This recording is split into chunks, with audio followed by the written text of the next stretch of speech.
요한복음 21장 18절에서 23절을 중심으로 새 삶을 살자는 말씀을 드리려고 합니다. 신앙생활하면은 여러 가지 변화가 일어나죠. 대표적인 것들 몇 가지 말씀드리면 거듭나게 되고 회개하게 되고 그런 이제 신앙적인 것, 내적인 변화가 일어나고 외적으로 본다면은 우리 환경이 변하죠. 안 믿는 사람이 믿는 사람으로 바뀐 다음에는 교회도 다니게 되고 믿는 사람들과 접촉하게 되고 그것도 생활도 자연적으로 믿는 사람의 생활로 연결이 되고 이런 모든 것을 종합해 볼 때 믿고 나서 참 많은 것이 우리 속에서 변화가 일어납니다. 근데 중요한 거는 이거를 알지 못하거나 배우지 못했을 때 그게 그 사람에게도 평생 문제가 될 수 있고 또 그 사람이 하나님의 교회에 평생 문제를 일으킬 수도 있다. 심각한 문제를 생각하면서 설교를 시작하려고 합니다. 이 새 삶을 살자 하는 얘기가 오늘 여러분들에게 좀 더 실제적으로 전해지도록 그런 마음으로 설교를 하겠습니다. 새 삶을 살려면 첫 번째로는 주를 따르자는 것입니다. 요한복음 시작할 때 예수님께서는 1장 43절에 보니까 빌립에게 나를 따르라 말씀하셨어요. 함께 가자 이런 얘기죠. 아니면 복종하라 이런 얘기입니다. 근데 오늘 보니까 21장 끝에 보니까 베드로에게 또 9절에 뭐라고 말씀하시냐면 나를 따르라 하세요. 그리고 베드로가 여쭤봐요. 그 옆에 사도 요한이 있으니까 이 사람은 어떻게 되겠습니까? 했더니 넌 상관하지 말고 나를 따르라 이렇게 말씀하세요. 그리고 종합해 보면 이런 얘기로 정리가 돼요. 예수님이 사역을 하실 때 시작하실 때부터 끝까지 마지막까지 뭐라고 말씀하셨냐면은 나를 따라와라. 조금 전에 설명해 드린 것처럼 나랑 함께 가자. 아니면 내가 가르치는 대로 내가 인도하는 대로 복종해라. 이렇게 말씀하셨다는 것입니다. 이걸 근거로 생각을 해보면은 신앙생활은 예수님을 따르는 것 여기에 관심이 있어야 됩니다. 예수님을 따르는 것.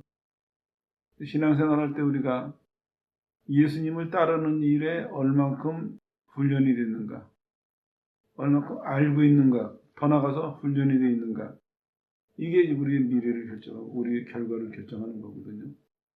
오죽했으면 좀 전에 말씀드린 것처럼 예수님께서 요한에 대해서 묻는 베드로에게 너는 남의 일에 신경 쓰지 말고 남의 일에 상관하지 말고 너는 날 따라라 이렇게 말씀하고 계세요. 좀 강한 표현이라고 여겨지는데 이 본문을 보면서 그런 생각이 들었어요. 창세기 12장에 보면 하나님께서 아브라함에게 말씀하실 때 너는 내가 지시할 땅으로 가라 말씀하시거든요. 그 설명 들었죠. 레카 했어요. 원래 레크 하면은 그게 2인칭 명령형입니다. 그래서 너는 나를 따르라, 너는 가라 이런 명령인데 다시 한번 너는이 들어갔어요. 그거는 이렇게 주석가들이 주석을 하고 있습니다. 다른 사람은 어떨지 몰라도 너만은 가야 된다. 너만큼은 내가 너에게 지시하는 그 땅으로 가야 된다. 그걸 강조하기 위해서 성경이 너는 가라, 너는 이런 식으로 말씀하셨다는 거예요. 그거랑 같은 맥락이라고 여겨집니다. 신앙생활할 때 개인적으로 하나님과 나 사이에 확실함이 있어야 돼요. 예를 들면 이런 거죠. 하나님의 부르심이 확실해야 돼요. 나를 구원하셨다. 하나님의 자녀로 부르셨다. 또 사도 바울의 예를 든다면 그 사람은 보내심도 확실했어요. 하나님이 나를 사도로 보내셨다.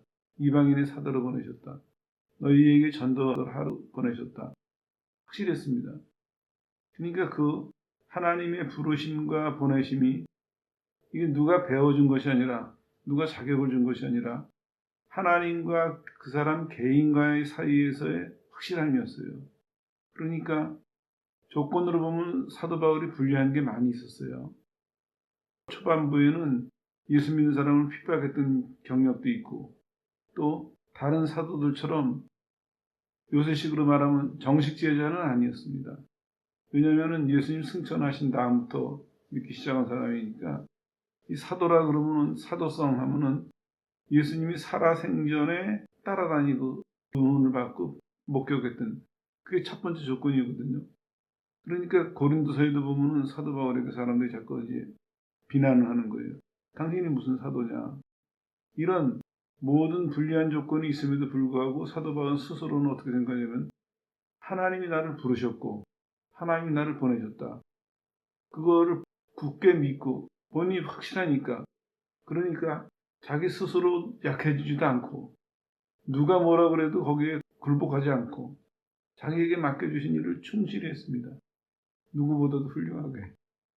그게 어디서 나왔겠습니까? 바로 조금 전에 말씀드린 이겁니다. 주님과 그 사람 개인과의 확실성. 우리도 오늘 이 시간을 계기로 다시 한번 이거를 정리하고 넘어갈 필요가 있습니다. 하나님의 부르심과 보내심이 확실해야 됩니다. 하나님이 나를 자녀로 부르심이 확실해야 되고 내 직업이든 내 삶이든 이게 그냥 사는 것이 아닙니다.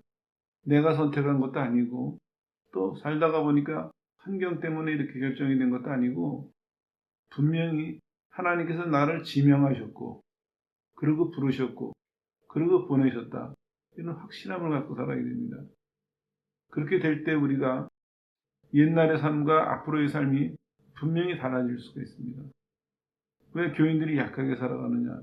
첫 번째 이게 해결이 안 돼서 그래요. 하나님께 확실성이 없습니다. 신앙도 그렇고 인생도 그래요. 믿는다고 하면서도 신앙인들도 보면은 너무나 유행에 휩쓸려요. 쓰는 용어들이 거의 같아요. 근데 물론 뭐 같은 시대를 사니까 같은 문화권에 사니까 전혀 다르게 살 수는 없겠죠. 하지만 이제 아쉬운 건 뭐냐 하면은 교회도 교회로서의 또 유행이 있어요. 예를 들면은 기복신앙이 막 강조가 될 때는 지금은 뭐 없어진 건 아니지만 강조가 될 때는 누린다 하는 말을 참 많이 해요. 나는 그 말이 유난히 그 귀에 듣기 싫더라고요. 왜냐하면 사람들이 태도가 신앙은 누리는 것만 생각해요. 내가 받을 혜택만 생각하고 믿는 거예요. 내가 받을 혜택만 생각하고 교회를 다녀요. 그래서 관심이 온통 거기에 가 있고 그것 가지고 비교해보고 그것 가지고 자랑하고 그것 가지고 실망하고 사람들은 마음속에 생각 속에 가슴 속에 머릿속에 온통 그거예요. 대화를 해봐도 그래요. 말하는 걸 가만히 들어보면 다 내가 받은 거, 나한테 이루어진 거, 내가 기대하는 거 온통 그 얘기밖에 없어요. 잠깐만 멈추고 생각을 해보세요. 예수님 어떤 분이셨습니까? 십자가에서 자기를 다 내주신 분이거든요. 하나님의 부르심에 하나님의 뜻에 자기를 다 내주신 분이에요. 근데 그분을 믿는 우리는 너무나 다른 거예요, 모습이. 생각하는 것도 다르고 마음먹는 것도 다르고 살아가는 모습도 달라요. 목표가 달라요. 자연히 그거의 과정도 달라질 수밖에 없는 것이죠. 마치 누가 더 많이 빨리 갔는지 경쟁하는 그런 선수들 같아요. 그런 대회에 나온 사람들 같아요. 교회 모습이 아니에요. 그리고 더 심한 거는 교회가 교인들이 하나님과의 관계가 확실하지가 않으니까 교인들의 삶이 예수님을 따라가는 확실성이 없으니까 이제는 하다 세상도 본받아요. 세상의 것을 갖고 들어가가지고 좋다고 서로 얘기하고 그걸 부러워하고 그러다 어떻게 보면 가질까 노력을 해요. 교회가 교회의 모습이 아니에요. 사람들은 매일 다녀서 그걸 분간 못하겠는지 모르겠으나 냉정하게 지금 교회 모습을 살펴보면 교회가 아니에요. 모인다고 교회인가요? 아니거든요. 교회는 교회로서의 모습이 있어야 돼요. 교회로서의 정신이 있어야 돼요. 오죽 했으면 교회가 에클레시아 해가지고 에크라는 얘기가 밖으로라는 얘기예요. 불러냈다는 얘기예요. 세상에서 밖으로 불러냈습니다. 왜? 구별되게 살려고. 하나님의 자녀로 구별되게 살려고. 하나님은 분리시키셨어요. 갈라내셨어요. 근데 오늘날의 교회는 세상 속에 깊숙이 파고 들어가지고 세상의 유행을 앞장서고 있어요, 교회가. 세상의 가치관을 더 열심을 내고 추구하고 있어요. 그런 교회들에게 오늘 주님 말씀하고 계세요. 나를 따르라. 나를 따르라. 그거는 우리가 예수 믿을 때 처음에도 말씀하셨고 우리 인생이 마치는 그 시간까지 말씀하실 거예요. 나를 따르라. 계속 따라오라는 얘기입니다. 말씀드린 적 있죠? 성경에 보면 제자들이 예수님을 믿으니라 하는 얘기가 그런 표현이에요. 그때서부터 쭉 믿었다는 얘기입니다.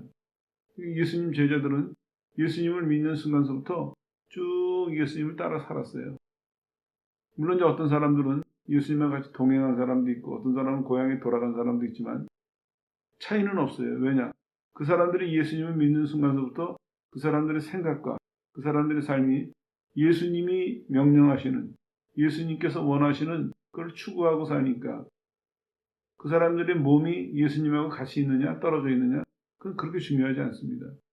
예수님을 만난 다음에 그 사람이 자기의 삶의 목표가 삶의 가치가 삶의 방법이 예수님이 명령하신 대로 따라 산다면 그건 예수님하고 같이 사는 사람이죠. 예수님 따라가는 사람이죠. 바로 그런 의미에서 말씀을 드리는 것입니다. 첫 번째로서 이게 개인적인 확실함이 있어야 됩니다. 그래야 신앙인으로서 각자 역할을 할 수가 있는 것이고 사회에서도 한 사람의 신앙인으로서 자기의 역할을 할 수가 있습니다. 한마디만 더 하고 넘어가면요. 교인들 보면은 하나님의 자녀로서 자기 직업이나 자기 현재의 삶이나 위치에 대해서 만족하고 자부심 갖는 사람들이 별로 없어요. 하나님의 자녀인데. 이게 참 통탄한 노릇이거든요. 하나님은 우리를 자녀 만드시려고 어떤 대가를 치르셨습니까? 예수님을 십자가에 내어주시는 엄청난 대가를 치르셨어요. 근데 우리는 그렇게 얻은 그 귀한 직분을, 그 귀한 지위를 우리는 귀하게 여기지를 않아요. 귀하게 여기지를 못해요. 나중에 심판대 앞에 섰을 때 많은 사람들이 통곡할 거예요. 내가 왜 이렇게 살았나. 그때 되면 이제 알겠죠. 마지막 순간에 되면 다 알겠죠. 하나님의 자녀가 됐다는 게 이게 무슨 의미인지, 얼마나 가치가 있는 일인지, 얼마나 놀라운 사건인지. 그때 눈을 뜬다면 그때는 후회할 거예요, 많은 사람들이. 성경은 말씀하고 있습니다. 신앙생활을 하게 되면 여러 가지 변화가 일어나는데 그 변화를 바르게 따라가려면 첫 번째로 주를 따라야 된다.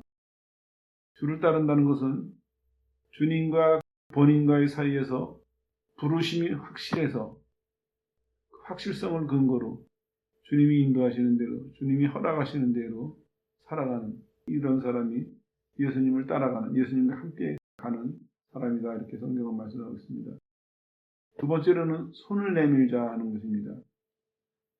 본문에 보니까 예수님께서 18절에 이렇게 말씀하고 계세요. 늙어서는 내 팔을 벌리리니 이렇게 말하는데 이게 정확하게 번역하면 이렇게 번역해야 돼요. 내 손을 내밀리니 이런 얘기예요. 다른 사람들에게 베드로가 손 내미는 모습을 상상하시면 될 거예요. 물론 이제 내용은 대략 아시겠죠.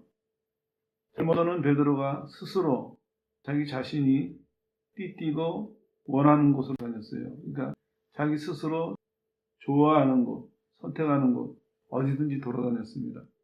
그런데 늙어서는 어떻게 됐냐면 이제는 베드로가 아니라 다른 사람들이 너를 그 사람들이 원하는 곳, 그 사람들이 좋아하는 곳으로 이끌어 갈 것이고 혹은 거기다 둘 것이다. 이런 표현이거든요. 이렇게 됐을 때 이거를 잘 받아들일 수 있는 사람이 누구냐? 손을 내미는 사람이에요. 이때 모습이 어떻게 상상이 되십니까? 베드로의 모습이. 나를 맡겨가는 그런 모습 아니에요? 나를 당신들 마음대로 하십시오. 물론 이 두 가지로 의미를 할 수 있어요. 겉모습은 그 사람들에게 붙잡혀서 끌려가는 모습으로 사람들이 보겠죠.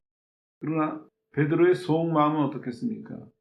속마음은 힘이 없어서 끌려가는 것이 아니라 베드로의 속마음은 신앙이 바로 쓰니까 하나님의 뜻을 믿고 하나님의 인도하심을 믿고 저 사람들이 원하는 이게 중요한 얘기입니다.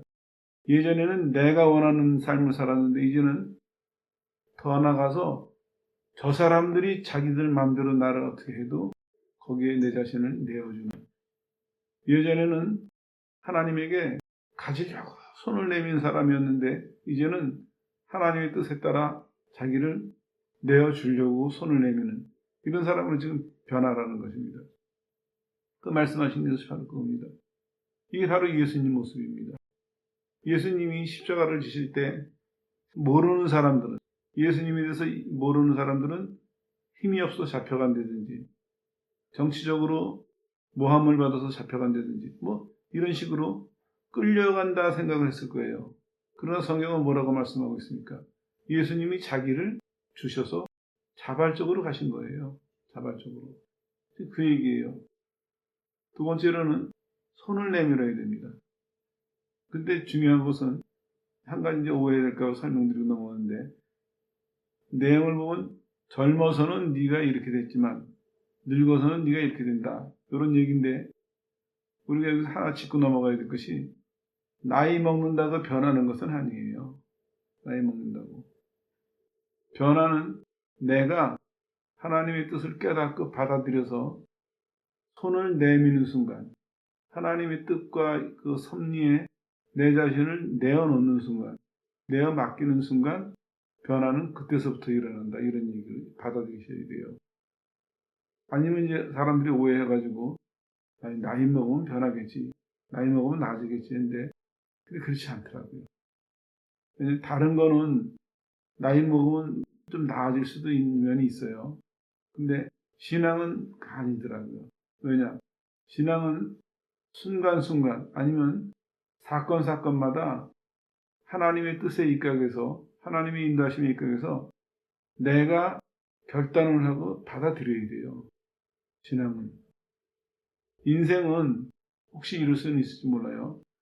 젊었을 때는 불같은 성격인 사람이 나이 먹다 보니까 힘도 빠지고, 살다 보니까 이해심도 좀 늘어나서 나이 먹어서는 좀 성격이 좀 덜하고 누그러졌다, 그런 거를 이해로 들 수는 있어요.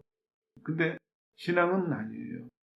왜냐하면 하나님 앞에서의 결단이기 때문에, 신앙은 그 나이가 먹는다고, 시간이 지나간다고, 환경이 바뀐다고, 조건이 따라온다고 그렇게 해서 변하는 건 아닙니다. 만약에 그렇게 변했다면 그건 그 사람에게 상이 없습니다. 왜냐하면 자기가 변한 게 아니잖아요. 외부의 뭔가에 의해서 한 것이, 그건 엄밀하게 말하면 변한 것이 아니라 참은 거가 될 수도 있어요. 신앙은 분명히 작은 것부터 큰 것까지 하나님의 뜻과 인도하심을 근거로 본인이 결단을 해야 돼요.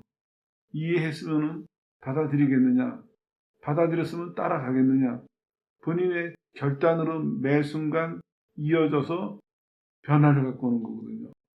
이 구조를 이해하실 때, 손만 내밀면 되는구나, 나이 먹으면 되겠지, 이렇게 생각하실 것이 아니라, 변화는 내가 손을 내미는 순간 시작이 되는구나. 이걸 거꾸로 말하면, 내가 손을 내밀지 않는다면 평생 나는 안 변할 수도 있겠구나 하는 두려움도 같이 생각하게 됩니다. 안일하게, 내가 젊어서는 이렇게 살지만 나이 먹으면 내 결국엔 잘 믿겠지, 절대로 그렇지 않습니다. 반복해서 말씀드리는데, 작은 것부터 큰 것까지 매 순간 본인이 결단하고 받아들이고 실천해야 변화가 일어날 수 있습니다. 그래서 두 번째로는 권하는 것이, 새 삶을 살려면 손을 내밀어야 됩니다. 하나님의 뜻과 인도하심에 내 자신을 맡기게 됩니다. 그리고 한 가지 더 덧붙인다면은, 하나님이 말씀하시면은 받아들이기가 좀 쉬워요. 하나님 말씀이니까. 근데 하나님이 다른 사람을 도구로 하시면은 이거 좀 어려워지거든요. 요거까지 우리가 통과를 해야 돼요. 하나님만 바라보고 간다면, 그래서 1번 줄을 따르자 말씀드린 건데, 하나님만 바라보고 간다면은 하나님이 직접 나를 인도하시든, 하나님께서 다른 사람을 통해서 인도하시든, 좀 더 극단적으로 더 나가서 하나님께서 악한 자를 통해서 인도하시든 손을 내밀어야 됩니다. 손을 내밀어야 돼요. 왜냐? 나는 지금 줄을 따라가고 있는 사람이거든요. 그러니까 나는 사람들이 보기에는 악한 자가 권력을 가졌기 때문에, 악한 자가 힘이 있기 때문에 당하는 것 같지만, 실제로 내 마음은 주님을 바라보고 주의 뜻을 바라보고 손을 내미는 거니까 다른 거죠. 그런 거 두려워하지 말고 주님을 바라보고 따라가는 것을 끝까지 놓치지 않는다면, 그러면 하나님이 말씀하시고 인도하실 때뿐만 아니라 다른 사람을 통해서, 심지어는 악한 자들, 역사 속에서 그런 얘기 많거든요. 악한 왕들을 통해서, 악한 힘 있는 사람들을 통해서. 그렇게 했을 때 진정한 하나님의 자녀들은 그 하나님의 손길을 보고 하나님의 뜻을 보고 손을 내밀었습니다. 이제 안 그런 사람들은 자기의 어떤 이유나 다른 것 때문에 간과하거나 피해버리고, 이런 차이가 있었던 것이죠. 그 다음에 세 번째로는 새 삶을 살려면은 제자로 살자 하는 얘기입니다. 제자는 잘 아시는 것처럼 배우고 훈련받는 사람, 원래는 그런 의미예요. 그리고 또 좀 더 의미를 바꿔서 말씀드리면 본받고 뒤따르는 사람, 이런 사람을 성경은 제자라고 말씀하고 있죠. 그런 삶을 살자는 것입니다. 아침 설교랑 연관이 된다고 말씀을 드렸는데, 아침 설교에서 빼놓은 부분이 있습니다. 살짝 넘어간 부분이 뭐냐면 서로 사랑하라 하는 부분입니다. 예수님의 제자로 삶은 서로 사랑해야 돼요. 예수님은 이것을 이렇게 설명하시고 있어요. 내가 너희에게 새 계명을 준다. 이게 왜 새 계명이라고 하셨냐면, 옛 계명은 이런 의미예요. 물론 이제 구약을 의미하는데, 하나님과 이웃을 사랑하는데 내 몸같이 해라. 기준을 우리한테 두셨어요. 이게 옛 계명이에요. 본인이 본인 몸을 사랑하듯이 하나님과 이웃을 사랑해라. 근데 새 계명은 지금 뭐라고 말씀하시냐면, 내가 너희를 사랑한 것 같이. 다시 말하면 내가 너희를 사랑한 것만큼 그대로 서로 사랑하라는 얘기입니다. 그래서 새 계명이라는 말씀을 하신 거예요. 조금 기준이 달라졌죠. 예전에는 우리 자신이 기준이었는데, 이제는 새 계명은 예수님이 기준이 되셨어요. 좀 더 이제 온전해졌다고 설명할 수가 있는데요. 말씀하신 것들을 몇 가지 종합해 보면 이런 말씀을 하세요. 원수를 사랑해라. 이건 제가 읽어드릴게요. 마태복음 5장에 보면요, 5장 43절, 또 내 이웃을 사랑하고 내 원수를 미워하라 하였다는 것을 너희가 들었으나, 옛 계명에 속한 것이죠. 나는 너희에게 이르노니 너희 원수를 사랑하며 너희를 핍박하는 자를 위하여 기도하라. 이렇게 한즉 하늘에 계신 너희 아버지의 아들이 되리니, 이러면서 이제 하나님이 해를 악인과 선인에게 비추게 하시며 비를 의로운 자와 불의한 자에게 내리시기 때문이다. 이렇게 말씀하고 계세요. 그리고 이어지는 말씀이, 너희가 너희를 잘해주는 사람을 사랑하면 무슨 상이 있겠느냐. 그 안 믿는 사람들도 그렇게 한다. 이렇게 말씀하세요. 너희가 너희랑 친한 사람하고 무난하면은 무슨 상이 있겠느냐. 이방인들도 그렇게 한다. 그러나 너희가 너희를 핍박하고 너희를 괴롭히는 그런 사람을 사랑하게 될 때, 그때 너희가 하나님 아버지의 온전하심을 닮아갈 수가 있다. 이런 말씀이거든요. 요거 좀 설명드리고 넘어갈게요. 우리가 서로 사랑하라는 말씀 하기 전에 먼저 사랑에 대해서 좀 말씀을 드릴게요. 우리가 다 예수님의 사랑을 인정해요. 다. 감사하게 생각해요. 근데 문제가 뭐냐면, 사랑하는 게 참 우리가 약해요. 나눠서 말씀드리면 사랑하는 게 뭔지 몰라요. 그리고 모르니까 사랑은 못하는 거죠. 그냥 대부분의 사람들이 사랑해야 된다는 걸 머리로만 이해하고 있어요. 가끔 은혜가 있으면 감정적으로 받아들이고, 근데 실천에 있어서는 사랑을 못해요. 일부러 마태복음 5장을 고른 이유가 바로 그겁니다. 거기는 누굴 지목하고 있으니까. 너희를 해롭게 하고 핍박하는 그런 사람들까지도 사랑해라. 이렇게 말씀하세요. 그러면서 하나님의 이해를 들어요. 하나님은 선인과 악인에게 동일하게 비를 주세요. 심판날까지는 선인과 악인에게 비가 필요할 때 비를 주시고 해가 필요할 때 해를 주셔서 살아가게끔 해주세요. 그 모습하고 우리는 얼마나 다릅니까? 우리는 하나님의 자녀라고 하면서도 옳은 것을 내세워서 틀린 사람들이면은 안 믿는 사람 말할 것도 없고, 믿는 사람들에게 마저도 그 사람이 잘못했고 틀리면은 우리는 틀린 것에 화를 내고 틀린 것을 지적하고, 그리고 우리는 사랑보다는 미움을, 이해보다는 비난을 쏟아낸다고요. 그리고 우리는 옳다고 생각해요. 아무런 부담이 없어요. 근데 조금만 생각해 보면요, 하나님은 어떻게 하실까요? 하나님은 그 사람이 돌이킬 때까지, 아니면 안 돌이킨다고 해도 심판 때까지는 그냥 보세요. 물론 중간에 심판하시는 경우도 있지만, 전반적인 걸 본다면 하나님은 감정적으로 그걸 대하시지 않습니다. 그 사람이 원수임에도 불구하고, 그 사람이 죄인임에도 불구하고 하나님은 그 사람에게 공정하게 대해주세요. 심판을 하실 거지만, 그러나 그 전까지는 창조주로서 하나님께서 베푸셔야 될 것을 그냥 다 베푸시는 거예요. 선인과 악인에게. 한참 생각해야 되는 내용입니다. 선인과 악인에게. 선인에게 해주시는 것은 당연한 얘기죠. 근데 악인에게도 하나님은 그렇게 하세요. 이게 우리가 이루어야 될 온전한 모습이고 성숙한 모습입니다. 틀린 건 분명히 틀렸어요. 틀린 거를 안 틀렸다고 말하는 것이 아닙니다.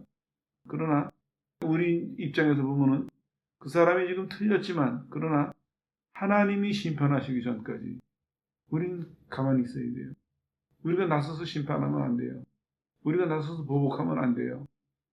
우리가 나서서 반항하면 안 돼요. 그게 사랑입니다. 거꾸로 말씀드리면, 사랑한다면은 하나님이 하시기 전까지 우리가 나서지 않아요. 근데 우리가 미리 나서는 이유는 뭐냐? 사랑이 없기 때문에. 우리가 사랑을 모르거나 사랑을 안 하니까 우리는 기다리지 못하고 우리가 심판해버리는 거예요.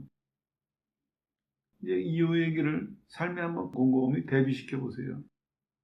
인간관계에서 사소한 일이라도 나한테 조금 불편하면, 조금 내 마음에 안 들면 우리가 어떤 반응을 하는가, 어떤 생각을 하는가, 때로는 어떤 행동을 하는가, 심각하게 봐야 돼요. 이게 없이 사랑에 대해서 더 많은 책을 읽고 기도 열심히 해가지고 더 많이 느끼고, 그 사랑하는 거 아니에요. 그 온전해지는 것이 아닙니다. 실제로 하나님이 하시는 것처럼 선인과 악인에게 하나님이 얼마나 잘 아시겠어요. 속속들이 다 아시겠죠. 그런데도 심판날까지는 창조주로서의 공평함, 창조주로서의 돌봄을 선인과 악인에게 평등하게 한결같이 내색하시지 않고 주신다는 거예요. 억지로 주시는 것이 아닙니다. 하나님은 우리가 성숙한 예수님의 모습을 담는다는 것이 참 많이 생각할 시간을 필요로 해요. 예수님은 악인을 사랑하실 때도 찌푸리지 않으셨어요. 이마를 찌푸리지 않으셨고 마음 한구석에 불편하시지 않으셨어요. 정말 안 그런 사람처럼, 죄 없는 사람처럼 사랑하셨어요. 심판 전까지는. 근데 우리는 못하잖아요. 말씀하시는 것이 그겁니다. 이게 안 되니까 하나님의 자녀들끼리도 안 되는 거예요. 서로 사랑하라 하면 그냥 이게 넘어갈까봐 일부러 그 얘기를 했는데, 거꾸로 말씀드리면 이런 얘기죠. 믿는 사람끼리 서로 사랑하지 못하니까 안 믿는 세상 사람들을 사랑하는 얘기는 더 먼 얘기가 되는 거예요. 그럼 주님은 주님의 사랑을 전하라고 하셨는데, 우리는 보여줄 건 아무것도 없어요. 말만 해요. 그러니까 듣는 사람들이 저 무슨 소리를 하나 이렇게 받아들이겠죠. 그리고 혹시나 내 말 알아들었다 해도 글쎄 뭐 무슨 말인지는 이해가 가는데, 그런데 별로 와닿지는 않는다, 이런 반응할 수도 있어요. 그럼 우리는 하나님 앞에서 빈손이 되는 거예요. 열매 못 맺는 것이죠. 주님은 말씀하고 계세요. 서로 사랑하는데 오늘 이게 핵심이 될 수도 있습니다. 기준을 바꿔라. 이제는 본인이 본인 몸을 아끼는 그 정도 차원이 아니라, 내가 죄인을 사랑해서 생명을 준 그 사랑만큼, 그 사랑 그대로, 그걸 기준으로 사랑해라. 이렇게 말씀하고 있습니다. 그리고 이것이 교회 안에서 서로 사랑하는 것으로 시작해라. 그 예수님의 사랑을 받은 사람들에게 너희가 알지 않느냐. 그러니까 그 사랑 그대로 서로에게 사랑을 베풀어라. 이렇게 말씀하고 계세요. 안 되는 이유는 아까도 말씀드렸지만 우리의 본성이 방어기제 역할을 해서 그래요. 믿는 사람들이 사랑해야 되는 것은 다 알아요. 이해를 하는데 왜냐면 우리의 본성이 하려니까 자꾸 이 생각 저 생각이 드는 거예요. 하면 힘들 텐데부터 시작해서 저 사람이 바뀔까 의심도 생기고 저 사람이 나한테 했던 건 상처도 기억이 나고 그거 못하는 거거든요. 그 방어 기제를 거절해야 됩니다. 그리고 사랑하라고 말씀하시는 그 예수님의 명령, 예수님의 말씀을 굳게 붙들어야 돼요. 한 가지 방법을 추천해서 말씀드리면 늘 십자가의 사랑을 묵상하시죠. 방법은 그거밖에 없습니다. 조금만 벗어나면은 농장마다 조그만 저수지를 갖고 있잖아요. 가뭄을 대비해서. 그거와 마찬가지로 모든 믿는 사람은 각자가 저수지가 하나씩 있어야 돼요. 아까 말씀드렸죠. 하나님과 나 사이에서 확실성이 있어야 된다. 그 확실성이 뭐냐? 저수지에 바로 각자가 늘 예수님의 십자가를 묵상하면서 예수님의 십자가 앞에서 예수님의 십자가가 저수지가 되어야 됩니다.